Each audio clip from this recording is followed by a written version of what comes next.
ઓમ શાંતિ. આજે આપણે મૃત્યુ ઉપર થોડું સત્સંગ સાંભળીશું કે જ્યારે કોઈ વ્યક્તિ શરીર છોડે તો આપણે કહીએ છીએ મૃત્યુપાયમાં. તો મૃત્યુપાયમાં એટલે શું? આત્મા શરીરમાંથી નીકળી તો નીકળીને ક્યાં ગઈ? આત્મા જ્યારે દેહની અંદર હતી તો દેહ હર પ્રકારનું કાર્ય કરી શકતો હતો, પણ જેવી આત્મા દેહમાંથી નીકળી ગઈ તો દેહે કાર્ય કરવાનું બંધ કરી દીધું. તો દેહ એટલે શું અને આત્મા એટલે શું એની ઉપર આપણે થોડું સમજીશું. કે જે બતાય છે એને દેહ કહેવાય, જે 5 તત્વનો બનેલો છે: ધરતી, આકાશ, વાયુ, અગ્નિ અને જળ. આ 5 તત્વથી આપણો દેહ બન્યો છે. ઈશ્વરે જ્યારે આપણા દેહની રચના કરી ત્યારથી આપણે આ દેહને નાશવંત કહીએ છીએ. નાશવંત માના ગમે ત્યારે નાશ પામી જશે. ક્યાં સુધી દેહ ચાલે એની કોઈ ગેરંટી નથી, પણ દેહને ચલાવવા વાળી જે ચૈતન્ય શક્તિ આત્મા છે એ અજર, અમર, અવિનાશી છે. ભગવદ્ ગીતામાં ભગવાને કીધું છે કે કોઈ શસ્ત્ર નથી જે આત્માને કાપી શકે, કોઈ અગ્નિ નથી જે આત્માને બાળી શકે, કોઈ એવું જળ નથી જે આત્માને ડૂબોઈ શકે, કારણ કે આત્મા અજર, અમર, અવિનાશી છે. એનો ક્યારેય નાશ થતો નથી. પણ આપણું જે આ દેહ છે એની અમુક લિમિટ છે. 50 વર્ષ, 60 વર્ષ, 100 વર્ષે દેહ નાશ પામે છે. 5 મહાભૂતોનું બનેલું આ દેહ ધરતી, આકાશ, વાયુ, અગ્નિ અને જળ, આ 5 તત્વથી જે આપણો દેહ બન્યો છે એની અંદર જ્યાં સુધી ચૈતન્ય શક્તિ આત્મા છે ત્યાં સુધી દેહ ચાલે છે.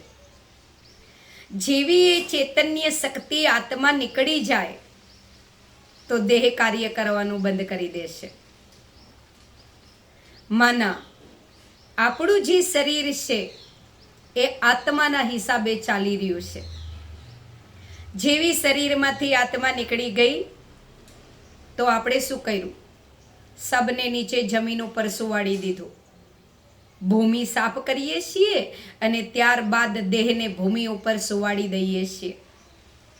કોઈ મુખમાં ચમચી ગંગાજળ રેડે છે, કોઈ સબ ઉપર ગંગાજળ છાંટે છે, કોઈ સબને ગંગાજળથી સ્નાન કરાવે છે.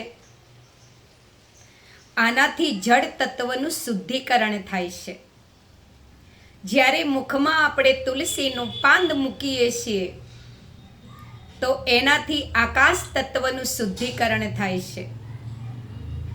મૃતદેહને જ્યારે આપણે ચંદન લગાવીએ છીએ અથવા તો અગ્નિની અંદર જ્યારે ઘીમાં બોળીને ચંદનના નાના નાના ટુકડા આપણે મૂકીએ છીએ એનાથી અગ્નિ તત્વનું શુદ્ધિકરણ થાય છે.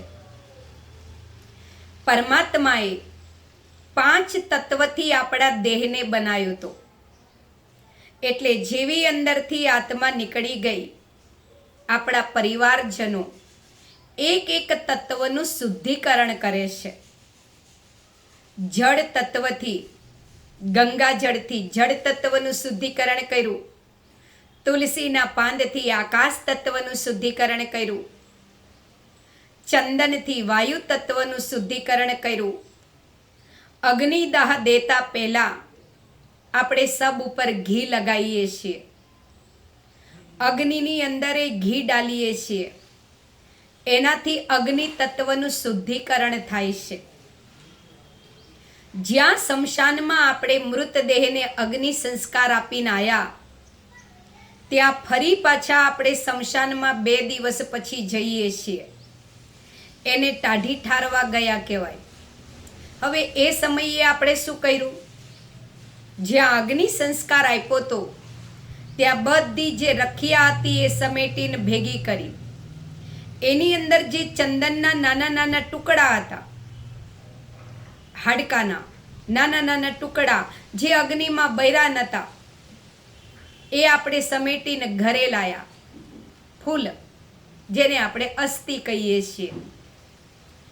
ઘરે લાયા પછી કોઈ બ્રાહ્મણ દ્વારા એની પૂજા કરાઈ અને પછી જળની અંદર એ અસ્થિને આપણે પધરાઈ દઈએ છીએ. હવે જેવા એ અસ્થિ આપણે જળમાં પધરાયા તો ચાહે રખિયા હતી કે ચાહે હાડકા હતા, એ નદી કે તળાવની અંદર જ્યારે પાણીમાં આપણે અર્પણ કરીએ છીએ ત્યારે નદી કે તળાવના તળિયે વયા જાય છે. એને ધરતી તત્વનું શુદ્ધિકરણ કહેવાય. તો પરમાત્માએ જે 5 તત્વનો દેહ બનાવ્યો તો આપણા શરીર છોડ્યા બાદ આપણા પરિવારજનોએ 5 તત્વોની અંદર શુદ્ધિકરણ કરી દીધું. હવે 5 તત્વનો જે દેહ છે એ તો અલગ અલગ તત્વોની અંદર શુદ્ધિકરણ કરી દીધું. દેહનું કોઈ નામ નિશાન ન રહ્યું, પણ દેહને ચલાવવા વાળી જે ચૈતન્ય શક્તિ આત્મા છે એ અમર છે, એ ક્યાંય જતી નથી. કોઈ પણ વ્યક્તિ મૃત્યુ પામે તો એની આત્મા 12 દિવસ સુધી જ્યાં એનો પરિવાર હોય, જ્યાં એના સગાવાલા હોય, ત્યાં આત્મા 12 દી સુધી રહેતી હોય છે. એટલા માટે આપણે લોકો કોઈ પણ પરિવારજન જ્યારે શરીર છોડે તો એની પાછળ દાન, પુણ્ય, ભક્તિ, સત્સંગ, માળા, જપ યાદી કાર્યો કરીએ છીએ, જેનાથી એ આત્માને કહેવાય છે કે શાંતિ મળે.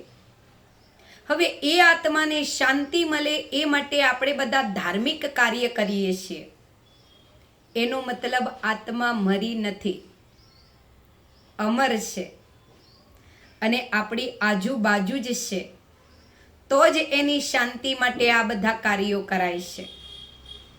બ્રાહ્મણ એવું કહે છે કે આત્મા 12 દી સુધી નેવે રહે અને 13મા દિવસે મુક્તિ પામે. માના આત્મા 12 દી સુધી જ્યાં એનું ઘર હોય, જ્યાં એનો પરિવાર હોય, જ્યાં એના સગા સંબંધીઓ હોય, ત્યાં આત્મા 12 દી સુધી રહે અને 13મા દિવસે આત્મા અહીંથી વિદાય લે. હવે જેવી શરીરમાંથી આત્મા નીકળી એટલે સૌ પ્રથમ આપણે જલ્દી અગ્નિ સંસ્કાર આપવાની તૈયારી કરીએ છીએ, કારણ કે આત્મા નીકળી ગઈ. હવે દેહને રાખવાનો કોઈ મતલબ નથી. એ દેહ આપણી જોડે કોઈ સુખ દુઃખનો અનુભવ નથી કરી શકતો. એ દેહ જોડે આપણે કોઈ પણ પ્રકારનું સુખ દુઃખ અનુભવ નથી કરી શકતા, તો દેહને રાખીને શું કરીશું? એટલે જેવી શરીરમાંથી આત્મા નીકળે એટલે દરેક લોકો એને અગ્નિ સંસ્કાર આપી દે છે. હવે જ્યારે આપણે આત્માને શમશાને લઈ જઈએ છીએ, જેને આપણે લોકો અર્થી કહીએ છીએ, મૃતદેહને અર્થીમાંના આપણું જે શરીર છે એ એક રથ છે અને એ શરીર રૂપી રથને ચલાવવા વાળી જે ચૈતન્ય શક્તિ આત્મા હતી એ રથી હતી. એ રથી જ્યારે આ દેહમાં બિરાજમાન હતી ત્યારે આ દેહ ચાલતો હતો અને જેવો દેહમાંથી આત્મા રૂપી રથી અલગ થઈ ગયો તો રથી વગરનો રથ, જેને આપણે અર્થી કહીએ છીએ, જે અર્થી આપણે શમશાને લઈ જઈ અને અગ્નિની અંદર સમર્પણ કરી દઈએ છીએ. હવે જ્યારે આપણે અર્થી શમશાને લઈ જતા હતા એ સમયે પણ આપણે શું કર્યું? ઘરમાંથી અર્થી નીકાળતી વેરાએ અર્થીનું જે મુખ હતું મૃતદેહનું એ ઘર બાજુ રાખ્યું અને પગ દરવાજા બાજુ રાખ્યા. આવી રીતે આપણે અર્થીને અહીંયાથી ઉઠાઈને લઈ ગયા. ગામને પાધરે પહોંચ્યા, જ્યાં વિહામો કહેવાય, નક્કી કરેલી જગ્યા છે, જ્યાં થોડીવાર અર્થીને રોકવામાં આવે છે. થોડીવાર અર્થી રોક્યા પછી જ્યારે ફરી અર્થી ઉઠાઈ તો અર્થીને ફેરવી દીધી. પછી અર્થીના જે પગ હતા એ ઘર બાજુ ગામ બાજુ કરી દીધા અને અર્થીનું જે મુખ હતું એ શમશાન બાજુ કરી દીધું. મતલબ જ્યાં સુધી દેહમાં આત્મા છે ત્યાં સુધી આ ઘર, પરિવાર, ધન, સંપત્તિ બધું આપણું છે. પણ જે દિવસે શરીરમાંથી આત્મા નીકળી એ દિવસે કહેવાય છે છેલ્લું ઠેકાણું શમશાન. શમશાન સિવાય વ્યક્તિને કોઈ હંગરતું નથી. જ્યારે આપણે અર્થીને શમશાને લઈ જતા હતા એ સમયે દરેક વ્યક્તિ રામ બોલો ભાઈ રામ, રામ બોલો ભાઈ રામ, અથવા તો રામ નામ સત્ય હૈ, રામ નામ સત્ય હૈ એવું બોલતા બોલતા આપણે અર્થીને શમશાને લઈ જઈએ છીએ. મતલબ કે આ જગતની અંદર જો કોઈ સત્ય હોય તો એ છે એક પરમાત્મા. રામ નામ એ સત્ય છે, બાકી બધું વિનાશી છે, ક્યારે નાશ પામે એનું કોઈ નક્કી નથી. જેવા અગ્નિ સંસ્કાર આપીને આપણે ઘરે આવીએ છીએ તો શરીર છોડેલી જે આત્મા છે એ પણ આપણી સાથે સાથે ઘરે આવે છે. કીધું ને, આત્મા 12 દિવસ નેવે રહેશે, માના અહીંયા જ રહેશે.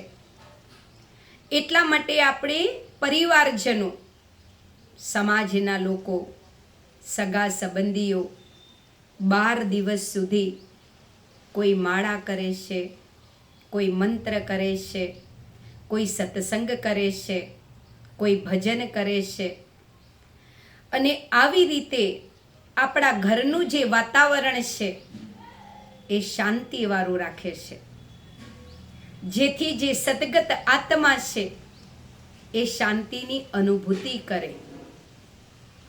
માની લો કે પરિવારનું કોઈ સદસ્ય અતિ પ્રિય છે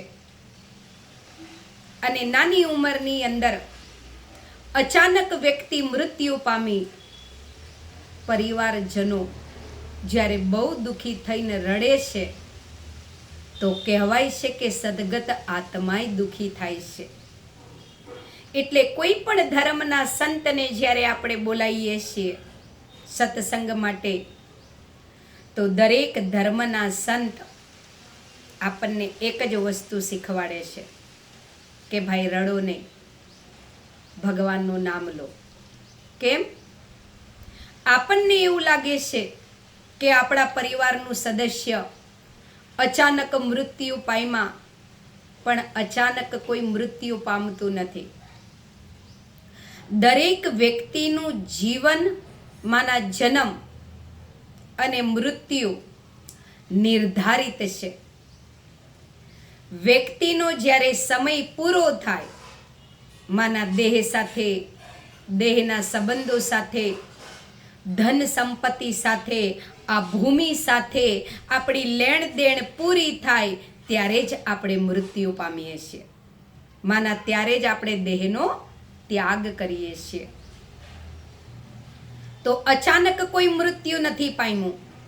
વ્યક્તિ જ્યારે શરીર છોડે એના થોડા સમય પહેલા બીજી સ્ત્રીના કુખમાં, જે હવે પછી એની માતા બનવાની છે, એના કુખમાં ગર્ભ તૈયાર હોય છે. આત્મા 12 દી સુધી આપણા ઘરે રહેશે. અને 13મા દિવસે આત્મા અહીંથી વિદાય લે, બીજા ગર્ભમાં પ્રવેશ કરે, એટલે આપણી સાથે એમનો હિસાબ કિતાબ પૂરો થાય છે.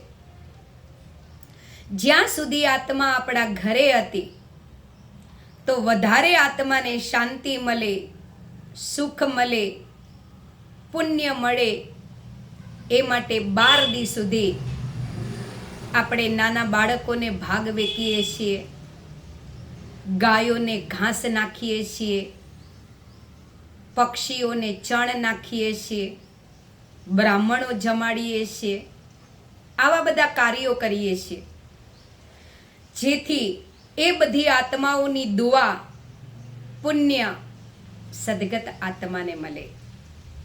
12મા દિવસે આપણે બ્રાહ્મણ બોલાવીએ છીએ, બ્રાહ્મણ દ્વારા આપણે સજા ભરાઈએ છીએ, અને સજાની અંદર એક એક વસ્તુ, કપડાં છે, કોઈ ચીજ વસ્તુ છે, એ બધી આપણે એ આત્માની પાછળ દાન કરીએ છીએ.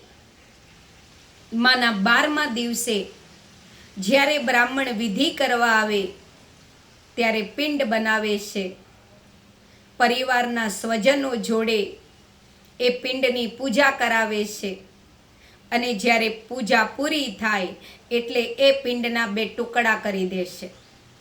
માના આપણો અને સદગત આત્માનો હિસાબ પૂરો થઈ ગયો. કોઈ પણ વ્યક્તિનો હિસાબ પિંડથી શરૂ થયો હતો. જેવો પિંડમાં આત્માએ પ્રવેશ કર્યો અને ધરતી પર જન્મ લીધો એટલે આપણા સંબંધો ચાલુ થયા. મા, બાપ, ભાઈ, બહેન, સગા સંબંધી. જેવો આત્મા દેહનો ત્યાગ કરે, બ્રાહ્મણ દ્વારા પિંડની પૂજા થાય, અને જ્યારે પિંડના 2 ટુકડા કરી દે એટલે આપણો અને સદગત આત્માનો હિસાબ પૂરો થઈ જાય છે. આત્મા જ્યારે 12મા દિવસે અહીંયાથી મુક્તિ પામે ત્યારે ધર્મરાજના દરબારમાં આત્માના કર્મનો ચોપડો તપાસવામાં આવે છે કે કેવા આત્માએ કર્મ કર્યા છે, કેટલું પાપ કર્યું છે, કેટલું પુણ્ય કર્યું છે. ધર્મરાજના દરબારમાં જેવો આપણા કર્મનો ચોપડો છે એ પ્રમાણે ધરતી ઉપર ફરી પાછો આપણને જન્મ મળે છે. પણ જેવા આપણે કર્મ કર્યા છે એ પ્રમાણે જીવનમાં સુખ દુઃખ મળે છે. આવી રીતે આત્મા જન્મ અને મૃત્યુના ચક્કરમાં, માના મરણના ચક્કરમાં આત્મા ફરે છે. જે આત્માએ ધરતી પર જન્મ લીધો છે એનું મૃત્યુ નક્કી છે. આજ નહીં તો કાલ મૃત્યુ આવવાનું છે. અને જે આત્મા મૃત્યુ પામી છે 12 દિવસ પછી 13મા દિવસે એનો જન્મ નક્કી છે. જ્યારે કોઈ દેહ ત્યાગ કરવાની તૈયારીમાં હોય ત્યારે આપણે શું કહીએ છીએ? ભગવાનનું નામ લો, દીવો કરીએ છીએ, આત્મા અજવાળે અજવાળે જાય. વિચારો કે કોઈ મરણ પથારીએ પડેલી વ્યક્તિ જીવનભર જો પરમાત્માને યાદ નથી કરતી અને મૃત્યુના સમયે કોઈ એને ઈશ્વરની યાદ અપાવે તો એને કેવી રીતે ઈશ્વરની યાદ આવે? કારણ કે કાયમ જો તમે ઈશ્વરને યાદ કર્યા હોય તો ઈશ્વરની યાદ આવે ને. ઈશ્વરને યાદ નથી કર્યા, પરમાત્માને, પરમાત્મા માટે પ્યાર નથી, તો કેવી રીતે મરતી વેરાએ ભગવાન યાદ આવવાનું? આપણે દીવો કર્યો, આત્મા અજવાળે અજવાળે જાય, પણ આત્મા જ્યારે દેહનો ત્યાગ કરીને જાય છે તો જેવા એના કર્મ હોય છે એ પ્રમાણે આત્માને જન્મ મળે છે. એ પ્રમાણે આત્માને આગળ અજવાળાને અંધારા મળે છે. અજવાળાને અંધારાની જરૂર કોને છે? જેને દેહ છે. હાડ માંસનું શરીર છે, હાડ માંસની આંખો છે, એને અંધારું અજવાળું બધાથી ફરક પડે. જેને દેહનો ત્યાગ કરી દીધો છે, જે હવે એક ચૈતન્ય શક્તિ જ્યોતિ છે, એને કોઈ અજવાળાની કે અંધારાની જરૂર નથી. માના આપણી પાછળ કોઈ મરતી વેરાએ દીવો કરે અને આપણને આગળ આગળ અજવાળા મળે એવું ન વિચારો. કારણ કે હાલમાં વર્તમાન સમય જાજો ભાગની વ્યક્તિ દવાખાનામાં જ શરીર છોડે છે, તો ત્યાં ક્યાં ડૉક્ટર આપણને દીવો કરવા દે? માના એ વ્યક્તિ દીવો નથી પામતી, તો શું એને આગળ અજવાળા નહીં મળે? નહીં. દીવો એ એક આત્માની જ્યોતિની નિશાની છે કે એક જ્યોતિ પ્રકાશ આ દેહમાં હતો, જે હવે આ દેહમાંથી નીકળી ગયો. એટલે આપણે જ્યારે શરીર છોડીએ ત્યારે કોઈ દીવો કરે ન કરે આપણને બહુ ફરક ન પડવો જોઈએ. કારણ કે આપણી જોડે એટલું આધ્યાત્મિક જ્ઞાન હોવું જોઈએ કે જીવનભર જો મેં સારા કર્મ કર્યા છે તો મને એના ફળ સ્વરૂપે આગળ સુખ જ પ્રાપ્ત થવાનું છે. ઘણીવાર કોઈ શરીર છોડે તો આપણે એને મુખની અંદર ચમચી ગંગાજળ રેડીએ છીએ કે આત્મા સદગતિ પામે. ચમચી ગંગાજળથી જો આત્માના પાપ ધોઈ જતા હોય, સદગતિ થઈ જતી હોય, તો જીવનભર વ્યક્તિ ઘણા બધા પાપ કરે અને મરતી વેરાએ ગંગામાં સ્નાન કરી લે અથવા તો ગંગા જળની એક ચમચી ગંગાજળ પી લે, તો શું એની સદગતિ થઈ જશે? પરમાત્મા અહીંયા આપણને સમજાવે છે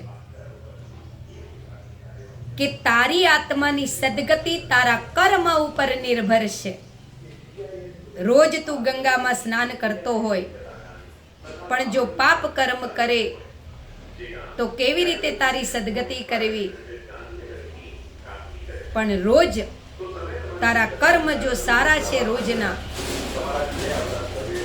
તો તું આત્મા ગંગામાં જીવનભર સ્નાન ન કરી શકે તોય તારી સદગતિ નિશ્ચિંત છે, કારણ કે પુણ્યની પૂંજી વધારે છે. તો આપણે જ્યારે શરીર છોડીએ તો આપણે બધા જાણીએ છીએ કે આપણો દેહ, આપણા દેહના સંબંધો, સાધન સામગ્રી, ધન સંપત્તિ આપણી સાથે નથી આવતી. તો આપણી સાથે શું આવે છે જે મૃત્યુ બાદ આપણે સાથે લઈ જઈ શકીએ? તો કહેવાય છે કે આપણે જીવન દરમિયાન કોઈને સુખ આપ્યું હશે, કોઈને દુઃખમાં મદદરૂપ બન્યા હશું, કોઈને તકલીફમાં મદદ કરી હશે, કોઈ ભૂખ્યાને ભોજન આપ્યું હશે, કોઈ તરસ્યાને પાણી આપ્યું હશે. નિરાશ વ્યક્તિના જીવનમાં આપણે ઉમંગ ઉત્સાહ જગાયો હશે, જીવવાની પ્રેરણા આપી હશે. તો આપણા જે આ બધા કર્મ છે એ મૃત્યુ બાદ આપણી સાથે આવે છે. તો પરમાત્માના ઘરેથી આ ધરતી ઉપર આપણે બધા એક નાટક ભજવવા માટે આવ્યા છીએ અને આ નાટકની અંદર આપણે લોકો સાથે, પ્રકૃતિ સાથે, પશુ પક્ષી સાથે જેવા હિસાબ કિતાબ બાંધીએ છીએ એવું જ આપણને પછીના જન્મની અંદર સુખ અને દુઃખ પ્રાપ્ત થાય છે. તો કેટલું જીવીએ એને મહત્વ ના આપો. ભલે આયુષ્ય ઓછી છે, જીવન ટૂંકું છે, જાજુ જીવ્યા એ મહત્વનું નથી. આયુષ્ય ઓછી છે, જીવન થોડું છે, પણ એ થોડું જીવન પણ હું સારી રીતે જીવું. જ્યારે પરમાત્માએ આપણને આ ધરતી પર મોકલા ત્યારે આપણા કર્મનો જે ચોપડો હતો એનું જે પહેલું પત્તું છે એમાં લખ્યું હતું જન્મ, જે ઈશ્વરે નક્કી કર્યો છે, માના પત્તું લખેલું છે. બીજું જે પત્તું છે ચોપડાનું એ કોરું છે, અને ત્રીજું જે પત્તું છે એમાં લખેલું છે મૃત્યુ, જે નિર્ધારિત છે ક્યારે આ ધરતી પરથી વિદાય લેવી. માના કર્મનો જે ચોપડો છે એનું પહેલું પત્તું ભરેલું છે, ક્યારે ધરતી પર જન્મવું. એનું જે લાસ્ટ ત્રીજું પત્તું છે એ ભરેલું છે, ક્યારે અહીંથી વિદાય લેવી. પણ વચ્ચેનું જે પત્તું છે એ કોરું છે. માના કેવું જીવન જીવવું એ વચ્ચેના પત્તા ઉપર આપણે લખવાનું છે. આપણા ઉપર આધાર છે કે આપણે કેવું જીવન જીવવું. પણ એક વસ્તુ નક્કી છે કે આપણું જેવું જીવન હશે, આપણું જેવું વર્તમાન હશે, એવું જ આપણું ભવિષ્ય બનવાનું છે.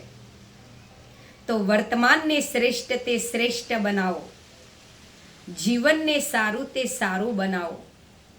કોઈ પણ આત્મા શરીર છોડે તો એની પાછળ વધારે વિલાપ કરવા કરતા શું કરીએ તો આત્માને વધારે શાંતિ મળે, પુણ્ય મળે, મુક્તિ મળે, એવું આપણું લક્ષ્ય હોવું જોઈએ.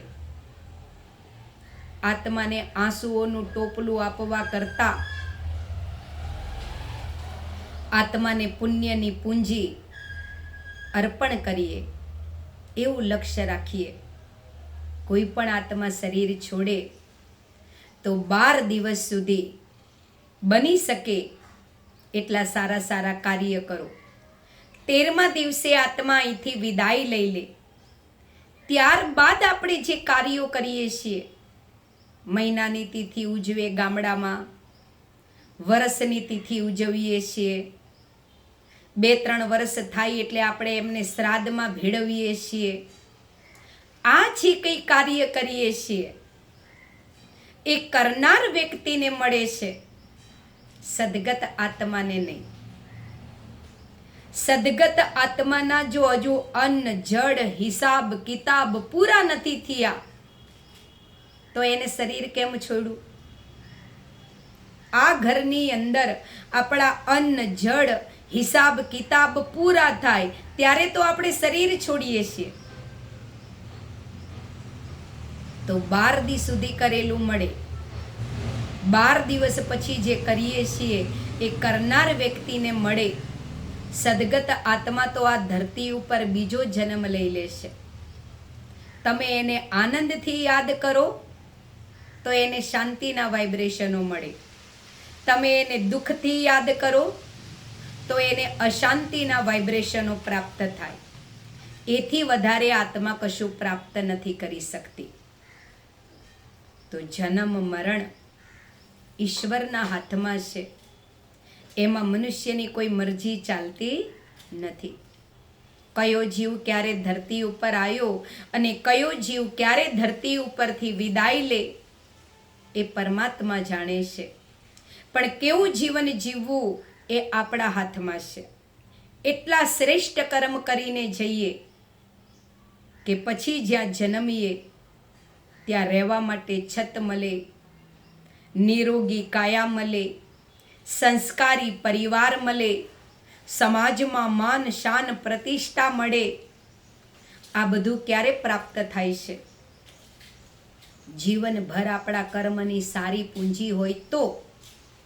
નતર જન્મ તો મને, પણ આજે દેખો કોઈને રોગી કાયા મળી છે, કોઈને રહેવા માટે છત નથી, કોઈને ખાવા માટે અન્ન નથી, કોઈને પહેરવા માટે કપડાં નથી. જીવન મળ્યું પણ સમાજમાં કોઈ માન શાન પ્રતિષ્ઠા નથી. ઢોરા જેવું જીવન પ્રાપ્ત થાય છે, પશુ જેવું જીવન પ્રાપ્ત થાય છે જો પુણ્ય જમા ન હોય તો. જેથી સારા કર્મ કરીએ તો સારો જન્મ મળે. એક ઉદાહરણ દ્વારા આપણે સમજીશું કે એક કસાઈ હતો, એ રોજ ઢોરાને મારે, કારણ કે એનો વ્યવસાય હતો. એનો ધંધો હતો. સવારથી સાંજ સુધી ઢોરાની હત્યા કરે અને એ જે માંસ હોય એ વેચે, એમાં જે પૈસા મળે એમાં એનું ઘર ગૃહસ્થ ચાલે. હવે એ જ ગામની અંદર ભગવાનનું મંદિર હતું, મહાદેવ, જ્યાં રોજ ઓમ નમઃ શિવાયની કેસેટ વાગે સવાર સાંજ. હવે જેવી પૂજારી બાપા કેસેટ ચાલુ કરે એટલે કસાઈ પણ ઓમ નમઃ શિવાયનો મંત્ર જપતો જાય અને જીવોની હત્યા કરતો જાય. આ ક્રમ એનો રોજ સવાર પડે એટલે જીવોની હત્યા કરે અને ઓમ નમઃ શિવાયનો મંત્ર ભજતો જાય. એમ કરતા કરતા કસાઈની આયુષ્ય પૂરી થઈ એટલે આત્મા પરમાત્માના દરબારમાં, ધર્મરાજના દરબારમાં ગઈ. પરમાત્માએ ધર્મરાજને કીધું કે આ કસાઈ જેવા કર્મ કરીને આવ્યા છે એ પ્રમાણે એને જન્મ આપવાનો છે, એનો ચોપડો તપાસો, કસાઈના કર્મ કેવા છે. જ્યારે ચોપડો તપાસવામાં આવ્યો કર્મનો, ત્યારે ધર્મરાજે કીધું કે પરમાત્મા, આ કસાઈએ બહુ બધા જીવોની હત્યા કરી છે, બહુ બધા જીવોનું કતલ કર્યું છે, માયરા છે, એટલે બહુ બધા જીવોની હત્યાનું પાપ કસાઈના ચોપડામાં લખેલું છે. પણ ભગવાન, આ આત્માએ તમારા નામના મંત્રનો જાપે બહુ કર્યો છે. સવાર સાંજ રોજ કલાક તમારા મંત્રનો જાપ કરતો હતો, એટલે એનું પુણ્ય જમાશે. તો પરમાત્મા કહે છે ધર્મરાજને કે પાપ હોય કે પુણ્ય હોય, જીવને ધરતી ઉપર ભોગવવા જવું પડે તો કલયુગના અંતિમ ચરણોમાં રોજ સવાર સાંજ કલાક મારા મંત્રનો જાપ કર્યો છે. મને આટલું બધું જો પુણ્ય કર્યું છે તો પહેલા એને સુખી અવતાર આપો, ત્યારબાદ એ એના પાપ કર્મની સજા ભોગવશે. તો આત્મા ફરી પાછો ધરતી પર બીજો જન્મ લેશે. પણ આલી ફેરા આત્મા પુણ્ય ભોગવવા ધરતી પર આવી છે એટલે રાજાના ત્યાં એનો જન્મ થાય છે રાજકુમાર તરીકે. મહેલોની અંદર ખૂબ સુંદર સુખ સુવિધાવાળું જીવન પ્રાપ્ત થાય છે. ધીરે ધીરે એ રાજકુમાર યુવાન બને છે, સુંદર રાજકુમારીઓ સાથે લગ્ન કરે છે અને ઘર ગૃહસ્થની અંદર એટલો બધો આત્મા મસ્ત બની જાય છે કે કોઈ દિવસ ઈશ્વરને યાદ નથી કરતો. એમ કરતા કરતા આયુષ્ય પૂરી થઈ એટલે રાજકુમાર શરીર છોડી અને ભગવાનના દરબારમાં ગયો. ભગવાને કીધું ચિત્રગુપ્તને કે હે ચિત્રગુપ્ત, ધર્મરાજ આત્માનો ચોપડો તપાસો. જ્યારે ધર્મરાજે આત્માનો ચોપડો તપાસ્યો ત્યારે ધર્મરાજે કીધું કે ભગવાન, આ આત્માએ જીવનભર કોઈ પુણ્ય નથી કર્યું, ખાઈ પીને ખાલી મોજ કરી છે, કોઈ પુણ્ય કર્મ નથી કર્યું. પણ ભગવાન, આગલા જન્મનું એનું પાપ જમાશે. એનો જે આગલો જન્મ હતો ને કસાઈનો, એમાં એને બહુ બધા જીવોની હત્યા કરી હતી, એ પાપ જમાશે. ભગવાન કહે છે પાપ હોય કે પુણ્ય, ભોગવવા આત્માને ધરા ઉપર જવું પડે તો મોકલો એને નીચે ધરતી પર, એનું પાપ ભોગવીને આવે. એની એ જ આત્મા છે, એનો આ ત્રીજો જન્મ છે.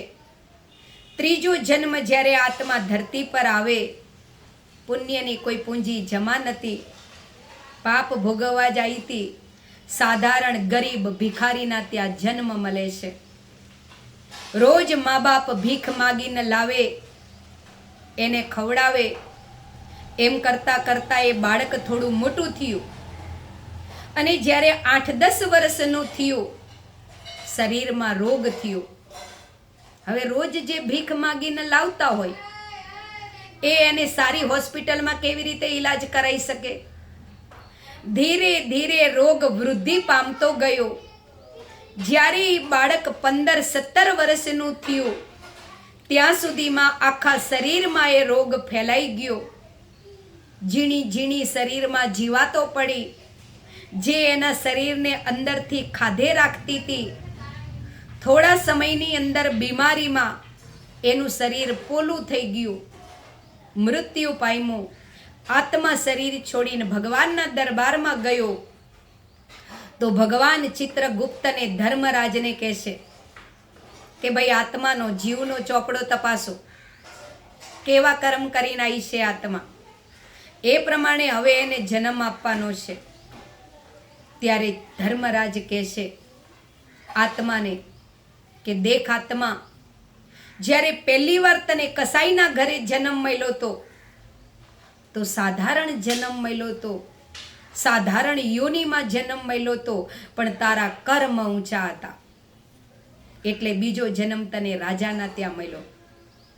પણ ઉચ્ચ કુળમાં જન્મ લેવા છતાં, ધન સંપત્તિવાન હોવા છતાં તે ન ભગવાનનું ભજન કર્યું કે ન દાન પુણ્ય કર્યું.